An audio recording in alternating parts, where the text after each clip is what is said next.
Hey guys, welcome to Sippin Spillin with Syd from 3 Mississippi. It's cooled down a little bit. It's getting later in the day. We're actually getting ready to go to a little bit of a rodeo showcase, I guess, if you will. We don't know much about it other than they're going to be doing some team roping and some practicing, and I guess there's gonna have some barbecue down there or whatever. So we're gonna go check it out, mainly because Frankie wants to. It is a Thursday night for us, so it's kind of like a weird night for us to go out and do something. It's not something we would normally do on a Thursday in the middle of the week, but school starts back up a week from Friday, so I know that we're trying to kind of cram in a few last minute things that I know Frankie would like and enjoy. She's going whitewater rafting with her church this weekend. Well, she leaves on Sunday after church, and then she'll be back on Wednesday, I think. So it's kind of, maybe it's Tuesday. I better check because I'm supposed to pick her up. But so they're going up to Tennessee. They're actually going to be really close to where Mike grew up. So Mike's like, man, you're gonna go there before I do, and before I get a chance to show you. But she can't pass up this opportunity to go on this trip with the youth group from church. So I know she's excited about it. She's been busy getting her room ready and packing up her stuff, and I think she's pretty excited about going. I would be not excited about going, but that's me. I'm not a let's get on a whitewater rafting boat situation kind of gal. Just not my jam. Not my jam.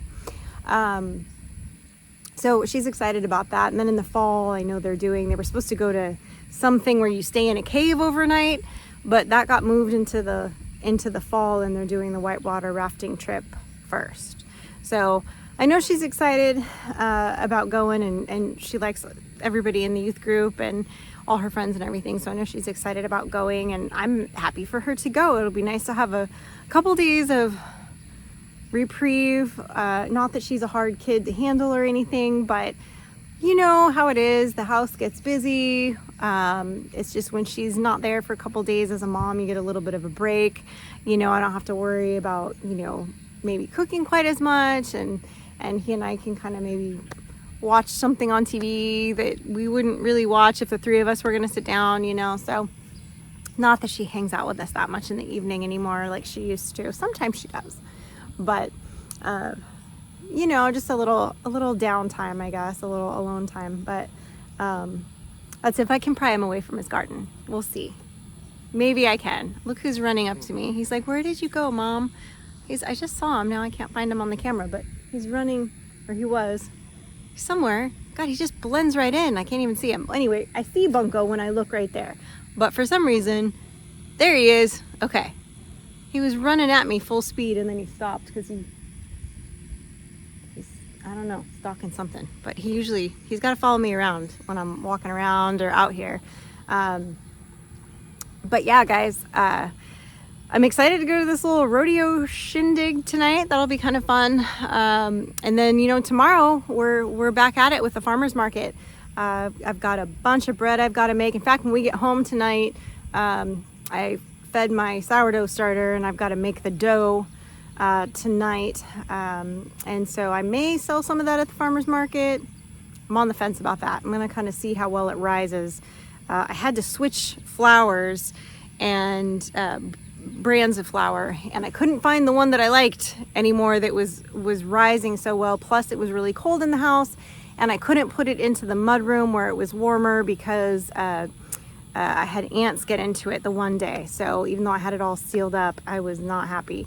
And that was bread I was just making for us, So I think I'm going to try it, see how the bread rises, because if it doesn't rise properly before you bake it, obviously you're going to get essentially like Irish soda bread is what it turns into, which I like still, but it's not the desired goal. And a lot of people like Irish soda bread, and it's very similar to that when your bread doesn't rise. It's kind of similar texture, similar everything. So although not quite as dry, it's a more moist bread. There's that word for you. I know you love it.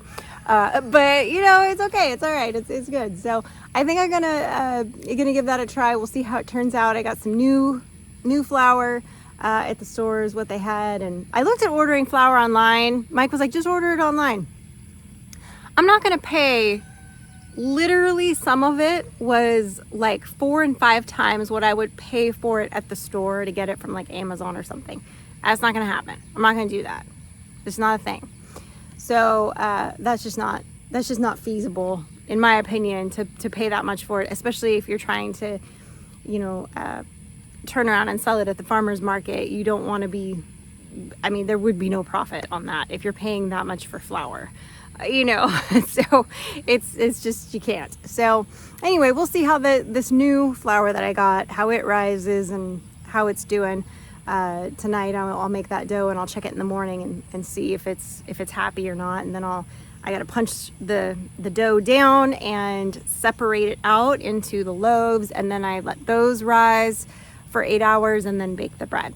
So I should be able to bake everything between Thursday night, early Friday morning, and then the rest of Friday I'll be baking and editing, because I got to get Sunday's video ready. And then of course this Saturday, we are after the farmer's market, we are tantalizingly close, guys, to finishing the fence. So he thinks that he's going to be able to get it at least done enough by the end of the day, Saturday, that I can get the goats back here, which would be amazing. So I'm really hoping that that's the case. Either way, it'll be a little bit closer, provided that the weather cooperates. You know, it's too hot or it's raining, and so hopefully it's somewhere in the middle of that and we can actually get it done. That would be great.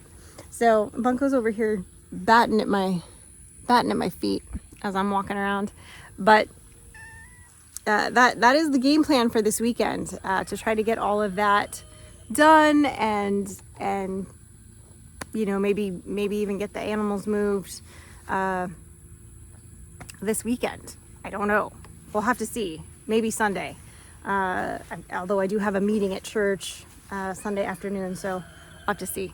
But it would be nice to get them back over here. But if not, worst case, I guess I'll do it Monday or Tuesday or the following weekend, depending on, you know, if we actually get it completed enough and get the hot wire on it, because that's going to be the big thing too, is getting the hot wire on it, so that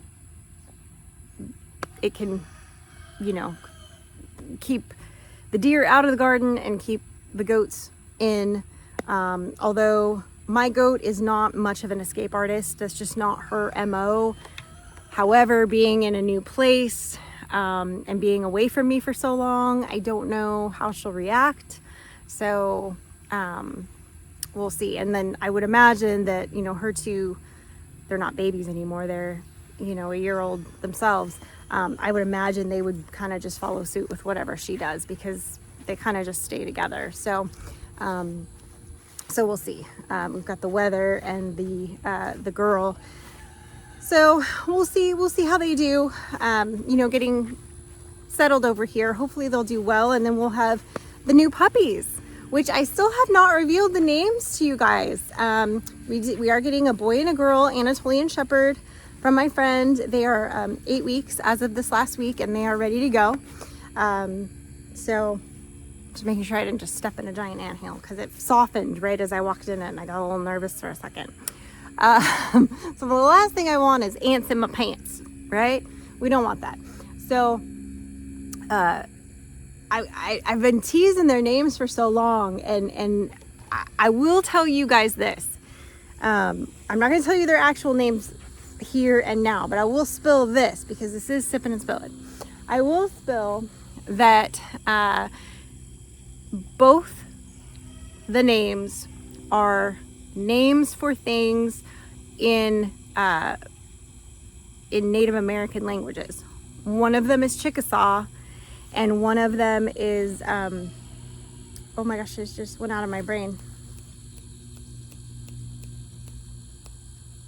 my hamster just fell off its wheel. Did you see it? Because I felt it fall that time. There we go. I got it. It's back on track. The Nez Perce tribe. So they're 2 words. The girl is named out of the Chickasaw language, and the boy is named out of the Nez Perce language. And they have different names for the different dialects of the different languages, so don't ask me to try to explain which ones they are. You know, as accurate as the internet can be, I'm sure there's always a chance that it's not super accurate sometimes. But we've gotten a couple of names from there. The significance of that being that obviously we are in Chickasaw County, and that a lot of the names around here have to do with that, a lot of the history. And then of course we have Mike lived on the Nez Perce reservation for a little while, and has some family ties to that tribe, and he was like, I want to find a name from that language and name them, even though these are Turkish dogs. But I guess that, I mean, it doesn't matter, right? I mean, somebody could name them Bob and Sheila, I suppose, but we didn't. But I really like their names, and I especially like the girl's name. I think it really fits her, and so I'm excited. I think to share that with you guys. But that's the first little tidbit, and we'll share the actual names in whatever video it ends up being, where we actually get the dogs. I will share the actual name with you guys. But we're so close to telling you. So close to telling you what the actual names are. It's big. It's big. You're gonna love it. You're gonna love it, or you'll hate it. That's how the internet works, right? I'm not new. But anyway, guys, I actually have to hurry up, get in there and eat dinner before we head out there. Gotta eat my salad. So I gotta run in there and do that, and end this sipping and spilling, I guess, a tad bit earlier than I normally would because of that, so I can get us out there on time, especially since I need to stop for gas. I don't usually let my truck get that way, but I was so busy the last 2 days and on time constraints running back and forth taking Frankie that I didn't have time to stop and get gas, which I probably, in hindsight, I should have done it anyway and just made everybody wait for me, but I didn't. So there it is. In all honesty, I probably have enough to drive to Pontotoc and back and be fine, but I don't like it when it's at a quarter of a tank. It makes me nervous. Anyway, I need gas. I need to get some gas. So anyway, guys, we appreciate you. We hope that you are ramped up and ready for a really great, wonderful weekend with your friends and your family and your animals and all that good stuff. And we hope that you will stay blessed. And remember, safety's off.